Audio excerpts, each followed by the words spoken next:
Si es esa, se lo corroboro. 30, 50, 10, 90, 20, 110. Sí. Miren, acá inclusive la voy a explicar de manera más simplificada. Imagínense una economía que está configurada por tres sectores. Vamos a llamarlo sector primario, secundario y terciario. Cuando en economía hablamos de sector primario hablamos de agricultura, silvicultura, caza, pesca, minería, extracción. Cuando hablamos del sector secundario hablamos del sector manufacturero o sector industrial. Cuando hablamos del sector terciario hablamos del sector de comercio, servicios y se incluye también lo financiero. A veces se prefiere separar y crear un cuarto sector, ¿cierto?, que se llama el sector financiero para no confundirlo con el comercio y servicios. Pero bueno, esto como ejercicio didáctico, digamos que tenemos sector primario, secundario y terciario. Miren lo que tenemos aquí. El sector primario le vende al sector primario materias primas por valor de 30, al sector secundario por 50 y al sector terciario por 10, para un total de ventas intermedias de 90, y el resto lo vende para uso final. No me interesa desglosar en este ejercicio los componentes de la demanda final, ya después hacemos un ejercicio en donde la demanda final tiene consumo, inversión, gasto del gobierno, y en una economía abierta tendría exportaciones e importaciones. Aquí es economía cerrada. Y observen ustedes que las ventas intermedias más la demanda final me da 110, que es el valor bruto de la producción. Si lo leemos en columna, por ejemplo en el sector 2, miren que el sector 2 le compra al sector 1 materias primas por un valor de 50 para llevar a cabo su proceso productivo, al sector 2 por valor de 40 y al sector 3 por valor de 50, para un total de compras intermedias de 140, que es la suma de esos tres.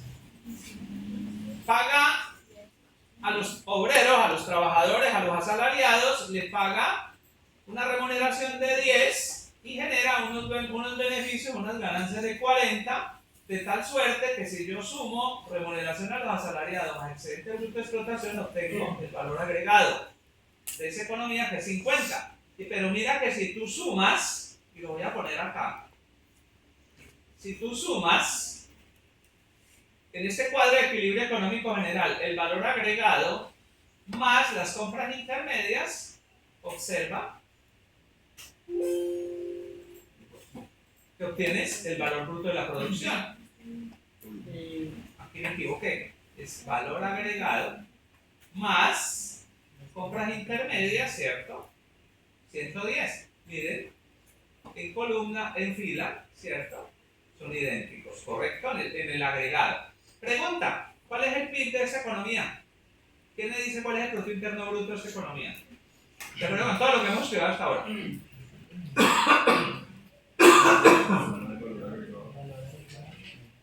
¿Y cuánto es? 210. Recuerden que lo puedo obtener por dos fuentes, como la suma de los valores agregados, como la suma de los productos finales, o sea, la demanda final. Por eso es que aquí, observen ustedes, 210, coincide. Esto es, la suma de todas las demandas finales es el PIB. ¿Sí? O la suma de todos los valores agregados. Recuerden ustedes las diferentes formas de calcular el PIB. O sea, ya sabemos cuál es el PIB de esta economía. ¿Listo? Listo, bueno. Entonces, vamos a intentar, por ejemplo, responder a esto. ¿Qué sucede con los valores brutos de producción de cada sector si la demanda final de los sectores primarios y secundarios se deprimen en un 12% y en un 10% respectivamente? Por efecto de una pandemia, por ejemplo. ¿Ya? Un segundo ejercicio. El gobierno decidió un aumento generalizado de salarios del 23%. ¿Cuál es el efecto distributivo? ¿O cuál es el efecto que sobre la inflación sectorial y general de la economía tiene un aumento generalizado de salarios autorizados por el gobierno? Listo. Vamos paso a paso. Lo primero es calcular los coeficientes técnicos de producción. ¿Sí? Entonces,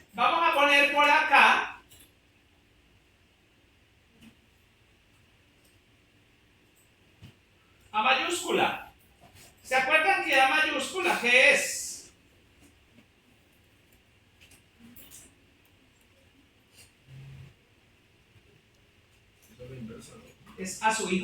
No es la inversa, son los coeficientes técnicos. ¿Sí? Entonces, ¿qué es? Miren, cada una de las compras intermedias la divido entre el respectivo valor bruto de producción del sector. Voy a tomar el valor bruto de producción, variando acá. Entonces observen ustedes esto.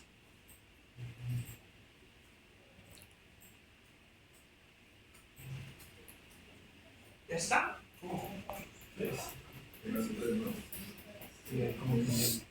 Profe, serían solo 3 filas, ¿no? Solamente 3, ¿no? Listo, miren. ¿Y qué? ¿Cómo lo obtuve?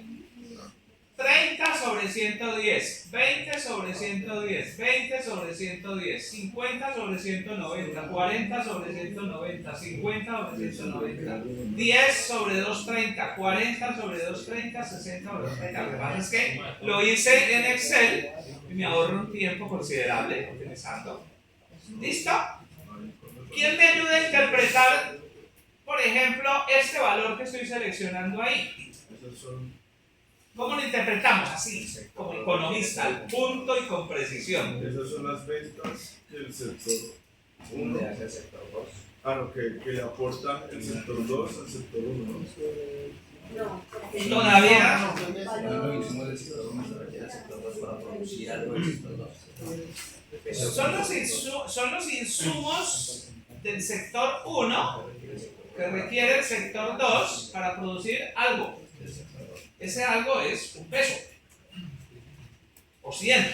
Interpretémoslo en 100 pesos. Miren, acuérdense que este es sector 1, sector 2, sector 3. Entonces, para que el sector 2, o sea, el de la columna, pueda producir 100 pesos de su bien característico, necesita comprar materias primas o insumos provenientes del sector 1, o sea, de la fila, por un valor de 26.3 pesos. Necesita comprarle al sector manufacturero materias primas por valor de 21. Y necesita comprarle al sector terciario servicios por un valor de 26.3. O sea, que estos coeficientes técnicos de producción me están dando la información sobre las necesidades de insumos provenientes del sector I para producir un peso en el sector J. Esa es la interpretación, digamos, correcta. ¿Listo? Ahora, para poder calcular la matriz de Leontief, yo necesito la identidad. Y la identidad correspondiente a una matriz de 3×3 es una matriz que tiene unos en la diagonal principal y 0 por fuera de la diagonal. ¿Listo? ¿De dónde viene eso? Pues la clase anterior demostramos matemáticamente cómo se obtuvo esta expresión. ¿Correcto? ¿Listo? Pero a mí esa expresión es un insumo que voy a utilizar para calcular la matriz de Leontief. Pero la matriz de Leontief, recuerden ustedes que es I menos A. Es una matriz que no interpretamos. Es un simple insumo para calcular su inversa. La inversa es la que para nosotros tiene sentido económico. Y hacer la inversa es la que va a ser la matriz de multiplicadores parcial. Entonces por ahora calculamos la matriz simplemente, ¿ya?, de requerimientos. Perdón, la matriz, voy a poner acá para que no me haya.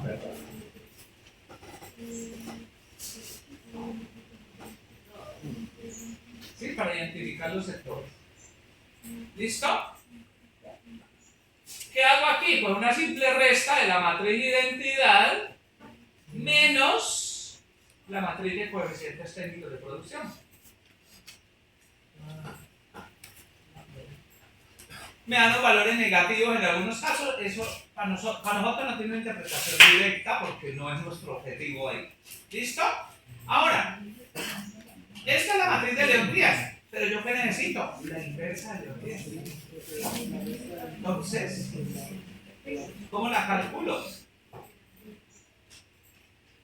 Simplemente, aquí por notación, voy a poner elevado a la menos 1. Yo le doy botón derecho del mouse, formato de celdas, pues simplemente por notación, superíndice y ahí ya me queda. ¿Cómo calculo una inversa en Excel? Depende de la versión. Si tú tienes una versión antes de la 365, si tienes la versión 96, si tienes la versión 2003, eso. En la versión 365 simplificaron algo que antes era un poquito más complicado. Si de pronto alguien tiene otra versión, me dice y le digo cómo se hace. Uy, Miren, yo. entonces la inversa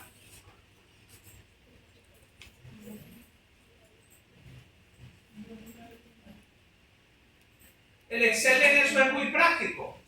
Simplemente escogemos función. Buscan, si no aparece ahí, entonces ustedes escriben mi inversa.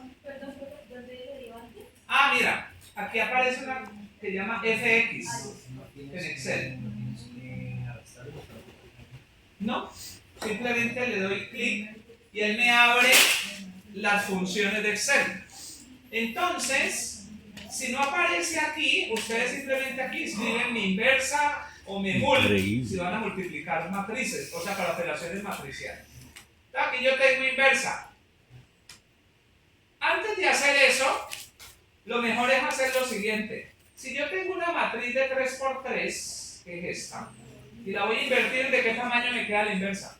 3×3. De 3×3. Entonces lo primero que yo hago es escoger el rango de salida. Lo selecciono. Ahí sí le doy FX. Le doy inversa. Le doy aceptar. Y el Excel me dice, ¿usted qué es lo que va a invertir? Entonces, yo escojo el rango que voy a invertir. Con la flechita voy, escojo este, bajo y le doy a aceptar. Listo, ya está. Independientemente del tamaño, si tú coges una matriz de 60×60 te lo hacen en segundos, en milésimas de segundo. Es muy eficiente el Excel en eso. Listo. Aquí se ahorraron el cálculo del determinante, la adjunta, las menores, todo esto. Listo. ¿Por qué? Porque nos interesa interpretar eso. Entonces, a ver, ¿quién me dice cómo interpreto este valor? Por ejemplo, el que estoy seleccionando aquí es 0,607362. Así, preciso, como economista. No, el valor, ese 0,6073, ¿cómo me lo interpretan? ¿Es un sector financiero? No, ¿cómo me interpretan ese número? Ah, que Los el números. sector 2 requiere comprar el sector 2. ¿Están de acuerdo? No. Que el sector 2 requiere comprarle al sector 1 60 pesos. Acuérdate que como es la inversa, es el multiplicador, es una derivada. ¿Sí? ¿Cuál es el incremento necesario en la oferta del sector I para satisfacer un aumento o una caída? ¿Sí? Porque puede haber aumento o caída en el sector J de la demanda final. ¿Sí? Entonces miren este 60 cómo se interpreta. Háganlo en unidades de 100. Si el sector secundario aumenta la demanda final en 100 pesos, el sector primario tiene que aumentar el valor bruto de producción en 60.7 pesos. O sea, la oferta. Repito, si el sector secundario aumenta la demanda final en 100 pesos, la oferta del sector primario tiene que aumentar en 60.7 pesos. La oferta del mismo sector secundario tiene que aumentar en 156.2 pesos. Y la oferta del sector terciario tiene que aumentar en 70.55 pesos. Miren la belleza de este multiplicador. Te está diciendo, por eso es que, acuérdense, y lo demostramos aquí, acuérdense que es cuál es el incremento en el valor bruto de producción ante un incremento en la demanda final de 1 peso. ¿Sí? Entonces, en conclusión, si el sector secundario aumenta su demanda final en 100 pesos, es necesario que el sector primario, para lograr satisfacer esos incrementos en la demanda final, aumenten el valor bruto de producción en 60.7 pesos. El mismo sector secundario tiene que aumentar el valor bruto de producción en 156.19 y el sector terciario en 70.55. A algunos de ustedes se les ocurrirá la siguiente pregunta, no me la han hecho, pero yo lo voy a hacer. Dice, profe, ¿y por qué el mismo sector secundario, si solamente aumentó la demanda final en 100 pesos, por qué tiene que aumentar su oferta en 156.19? Miren la diagonal. Son mayores que 1. Las matrices de multiplicador, hemos descubierto una propiedad interesante de las matrices de multiplicador espacial, que las diagonales son 1 o mayores a 1, nunca son inferiores a 1. Entonces, la pregunta es, a ver, si el sector secundario aumenta la demanda final en 100 pesos, ¿por qué tiene que aumentar su oferta en 156.19? ¿Se acuerdan de las rondas del efecto dominó que les hablaba? Claro. Cuando el sector se dinamiza, él necesita responder al aumento en la demanda final. Pero como se dinamizan todos los demás sectores, esos sectores a su vez también generan demandas adicionales a ese sector secundario. Porque al dinamizarse el sector primario, como el sector primario también utiliza materias primas provenientes del sector secundario, comienzan a generar demandas. A eso se le denominan demandas inducidas. En este caso por efecto dominó. Por eso es que es mayor a 100. Mucho cuidado con esto, muchachos, que aquí es la clave de entender la lógica en sumo producto, lo demás es carreta.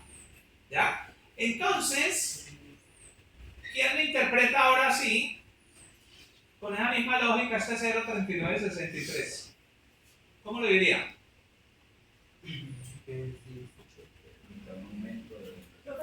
¿Puede volver a repetirlo de mayor a 100? ¿De qué? ¿Puede volver a repetirlo de la lógica?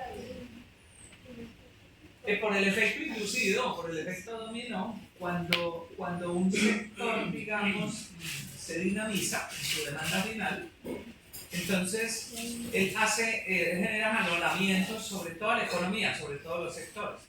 Al generar esos jalonamientos sobre todos los demás sectores, esos sectores a su vez aumentan las demandas por el sector que inició el choque macroeconómico inicial. Entonces, en nuestro ejemplo, cuando el sector secundario aumenta su demanda final en 100 pesos, el sector primario va a aumentar la producción en 60.73 pesos. Pero para que ese sector primario aumente la producción en 60.73, pues tiene que también demandar materias primas provenientes de todos los demás sectores, incluyendo al sector secundario. El sector secundario entonces tiene que responder al aumento de los 100 pesos en la demanda final. Pero además tiene que responder a las demandas inducidas por los demás sectores por el efecto dominó que se generó. ¿Sí? Y lo mismo en el sector de servicios. Al dinamizarse el sector de servicios a su vez va a generar demandas intermedias sobre todos los demás sectores de la economía. Esto es lo que se denomina en análisis de insumo producto un enfoque inducido. ¿Sí? Que es simplemente el enfoque de enamoramientos anteriores y posteriores. O sea, es el efecto de los encadenamientos. En inglés ustedes, para los que leen en inglés, ¿cierto? Ustedes lo que van a encontrar son backward linkage y forward linkage. Cuando lo encuentren en la literatura, por ejemplo, entonces backward linkage son eslabonamientos hacia atrás y forward linkage son eslabonamientos hacia adelante. Eso sería raro. Que es de alguna forma Rasmussen o multiplicadores totales. ¿Sí? Es el efecto de los multiplicadores totales. Miren que aquí, Disculpa, que Sí. las demandas inducidas puede haber otros efectos que también las provoquen. ¿puede que ¿Haber otros efectos o solo es el efecto dominó? ese efecto dominó? El efecto dominó porque es un efecto que depende de lo que llamamos el tejido productivo. ¿Sí? O sea que las demandas inducidas son las demandas, digamos, generadoras de eso. Mira, por ejemplo, si tú vas a evaluar el impacto de la Feria de Cali sobre la economía de Cali, ¿cierto? Entonces, por ejemplo, a Cali llegaron 92.000 turistas entre el 25 de diciembre y el 1 de enero. Solamente turistas, digamos, por motivo feria. 95.000 turistas. ¿Qué pasa? Que esos turistas van a comenzar a demandar bebidas, hoteles, comida, ¿sí? Más las compras no sistemáticas o no asociadas a el desempeño de la Feria de Cali. Pero además de eso compran boletas, van al festival de orquestas, van a los griles, ¿cierto? Y la vida, digamos, lúdica de una feria. ¿Qué pasa entonces? Que al dinamizarse ese sector, ¿sí? Por ejemplo, el sector hotelero, al dinamizarse el sector hotelero dinamiza la demanda de servicios de limpieza, lavandería, ¿sí? De toallas, bueno, de todo lo que implica la hotelería. Listo, entonces esos sectores se dinamizan, pero al dinamizarse esos sectores tienen también que contratar mano de obra adicional. Esa mano de obra adicional hay que hospedarla en algún lado si no es de aquí de la región o de la ciudad. ¿Sí? En fin, todo eso va generando lo que se denomina por cadena de valor una serie de efectos inducidos. ¿Listo? Bueno, listo chicos, entonces voy a borrar aquí. De paso, vamos a calcular de una vez los multiplicadores totales y los índices de los multiplicadores promedio y los índices de Rasmussen. Por ejemplo, si yo quiero calcular el multiplicador total promedio hacia adelante, y acá voy a calcular el multiplicador total promedio hacia atrás. ¿Ya? Listo. Entonces, ¿eso no se saca la de abajo? ¿Ah? ¿Eso no se saca un pedazo de abajo? Sí, tienes toda la razón. Lo iba a hacer donde no era. Es acá. Sí. Miren, entonces, ese es el multiplicador total. Y acá voy a estimar el índice de Rasmussen. El índice de Rasmussen para todo I. ¿Sí?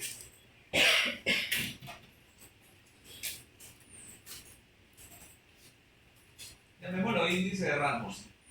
¿Listo? Y acá tengo el índice de Rasmussen para J. Cuando digo I o J, ahí es hacia atrás, ¿no? ¿Listo? Miren. ¿Cómo calculo el multiplicador promedio? Pues de una vez, pues ya lo explicamos matemáticamente, pero entonces de una vez utilizo el Excel y le digo, vea, calcúleme un promedio de esta columna. Ya está. Y de las demás columnas. Ya está. Calcúleme el promedio de esas filas. ¿Cierto?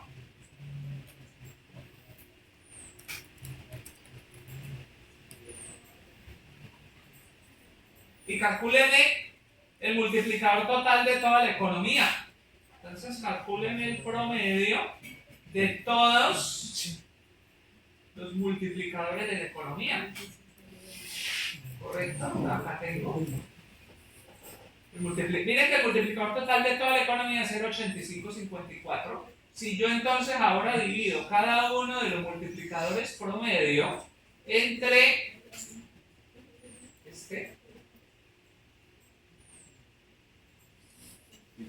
Voy a ponerlo fijo, creo que. Así es. Miren.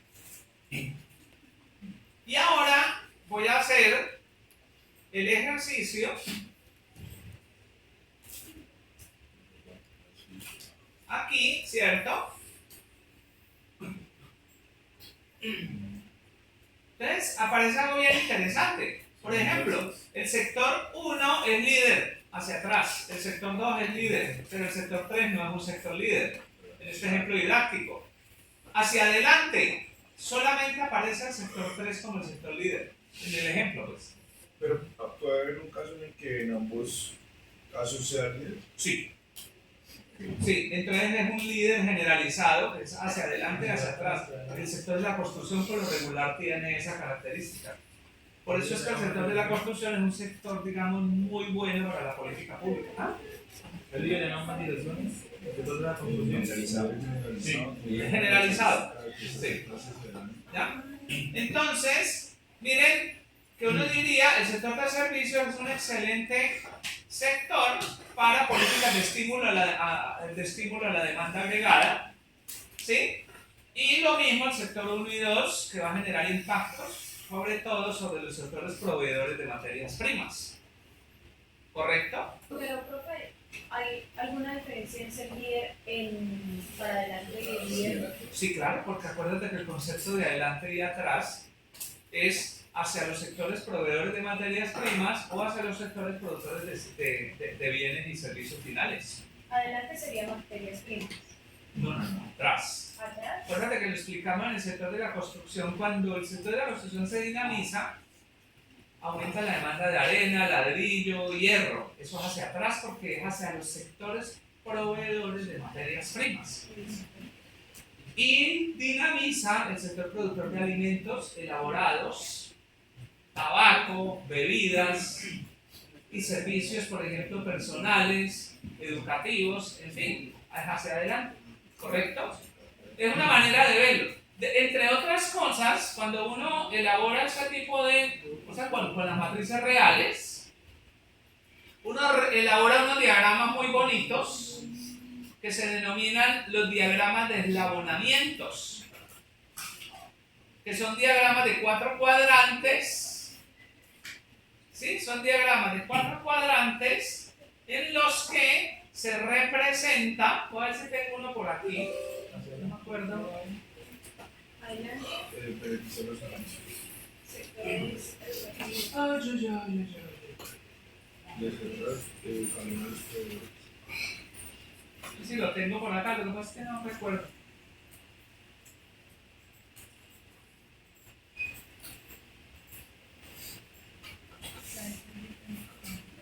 Miren, son diagramitas así como estos.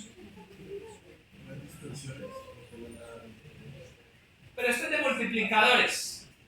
¿Ya? O sea, cuando yo les digo es que uno puede generar, digamos, uno puede generar unos diagramas de 4 cuadrantes para mostrar dónde están sectores que son líderes hacia adelante y hacia atrás, o que son hacia un sector al otro, o que no son líderes. Entonces, los 4 cuadrantes te permiten ubicar espacialmente a esos sectores. Yo no recuerdo en este es un ejercicio que hice hace algún tiempo, entonces no recuerdo si lo representé. Miren, esta es una cosa que yo estuve haciendo hace algún tiempo con la matriz de 68 sectores para Colombia. Por eso que ustedes aquí ven, miren, todos los cálculos, digamos. Así está chévere, vamos a ponerle un taller con esta matriz. Que me acaba de correr. No, después te la mando. No me preocupe. Es para usted la descarga, de la consulta y la transforma. ¿Ya? Bueno, los que trabajan, por ejemplo, Python, hay hay sistemas de programación en Python para trabajar todo este tipo de cosas.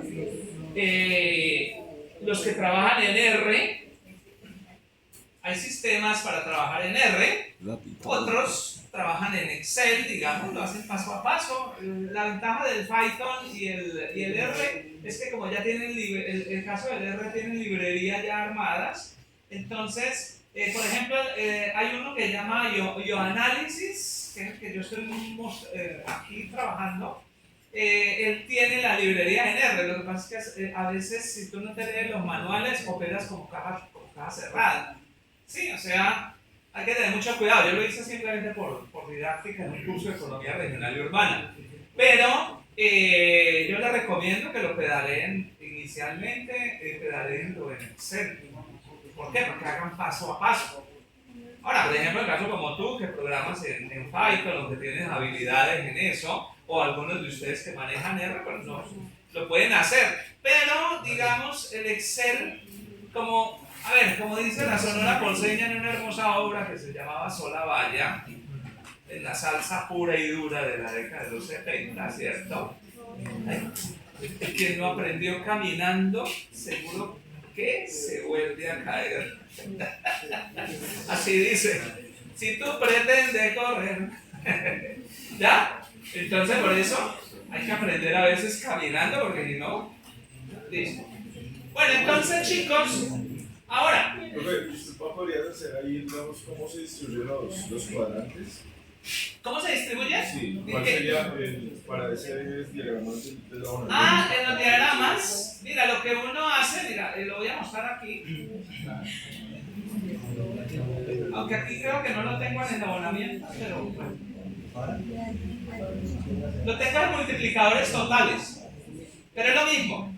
Entonces, aquí, en el multiplicador, se ponen hacia atrás en el eje horizontal y hacia adelante en el eje vertical. Y entonces construye uno un diagrama de dispersión, o sea, un XY. Y cada combinación XY es la pareja ordenada del abonamiento hacia atrás y hacia adelante. ¿Correcto? El XY. Y el diagrama ya uno lo pule o lo pone bonito, bueno, toda la cosa, y entonces queda una cosa así como esta.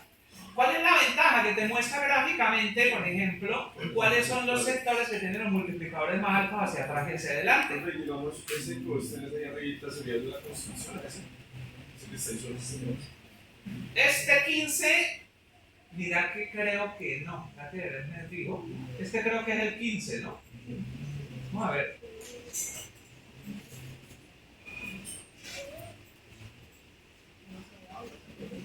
Mira que en este caso es piedra, arena, arcilla y otros minerales en este ejercicio. ¿Sí? O sea que tiene que ver de todas maneras, tiene que ver con construcción. ¿Listo? Bueno, listo chicos, entonces tenemos los índices de Rasmussen. Listo, finalicemos por hoy con un ejercicio de programación económica muy sencilla. Vámonos aquí. Y bueno, ¿qué sucede con los valores brutos de producción de cada sector si la demanda final de los sectores primario y secundario se deprime en un 12 y en un 10%? Guarde el ejercicio al revés. No con una demanda que se expande y no una demanda que se contrae. Entonces, listo.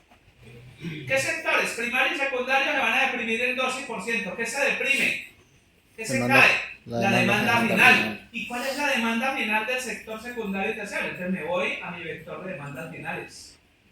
¿Y qué hago? Me lo traigo, voy a traérmelo por acá. Bajo. ¿Sí? Y voy a ponerlo por aquí.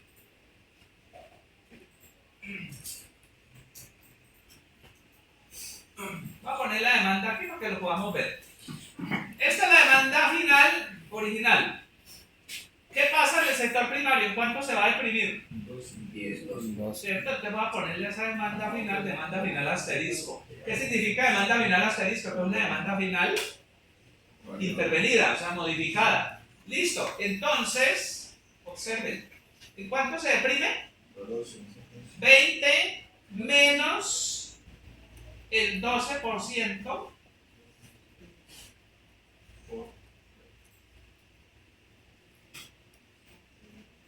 Antes era de 20, como se cayó, ahora quedó en 17.6. ¿Y el sector secundario en cuánto? 10. Entonces es 90 menos, ¿cierto? 0.10 por 90. ¿Qué estoy haciendo ahí? Estoy calculando cuál es la demanda final por una caída. ¿Listo? ¿Qué pasa con la demanda final del sector 3? Igual. Sí, igual. ¿Sí? Entonces, esta es la demanda final para la programación de impacto, la simulación del impacto. Recordando que, ¿ya? Recordando esto. O sea, sabemos que valor bruto de la producción va a ser igual a la inversa de Leontief, que premultiplica a mi nuevo vector de demandas finales. ¿Sí? Entonces, ¿de qué tamaño me va a quedar ese vector de valor bruto de producción nuevo? 3 por 1. ¿Sí? 3 por 1. ¿Sí? Pues ¿por qué? Porque ¿cómo calculo yo ese vector nuevo? Ese vector nuevo es 3 por 3 por 3 por 1. Por conformación de matrices me queda de 3 por 1. ¿Listo? Entonces, lo mismo que cuando hicimos la inversa, escojo el rango de salida, es de 3 por 1. Me voy a función. Y ya en lugar de mi inversa, busco mmul. O sea, matriz multiplicación. ¿Qué multiplica? Le damos a aceptar. El Excel me dice, bueno, ¿y cuál es la matriz 1? Recuerden ustedes que en matrices no son conmutativas, como en los escalares. ¿Sí? Si yo hago 5 por 3, es lo mismo que 3 por 5. Pero en matrices, no. ¿Listo? Entonces, la matriz 1, ¿cuál es? La inversa de Leontief. O sea, la matriz de multiplicadores parciales. Voy y la busco. ¿Dónde está? Mírenla. Aquí. Me voy y busco la matriz 2. ¿Cuál es? Demanda final nueva.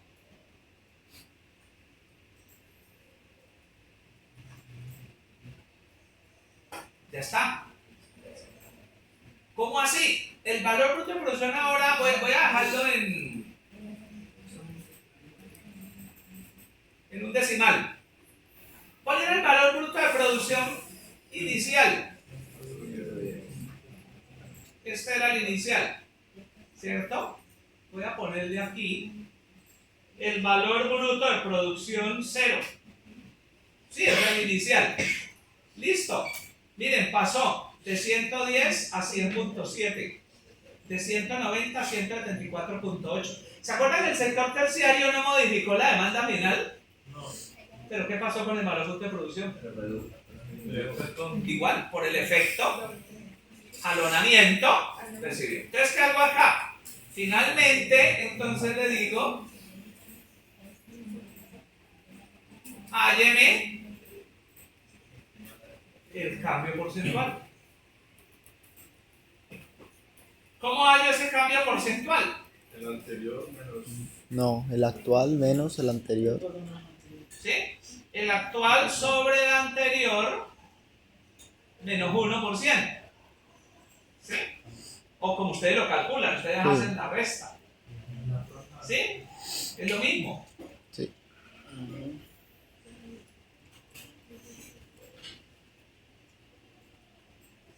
Y acá simplemente lo represento porcentaje. Si hice el cálculo correcto, ¿sí? ¿Cómo lo hacen ustedes? Ustedes llegan y hacen el anterior, Inicio, no.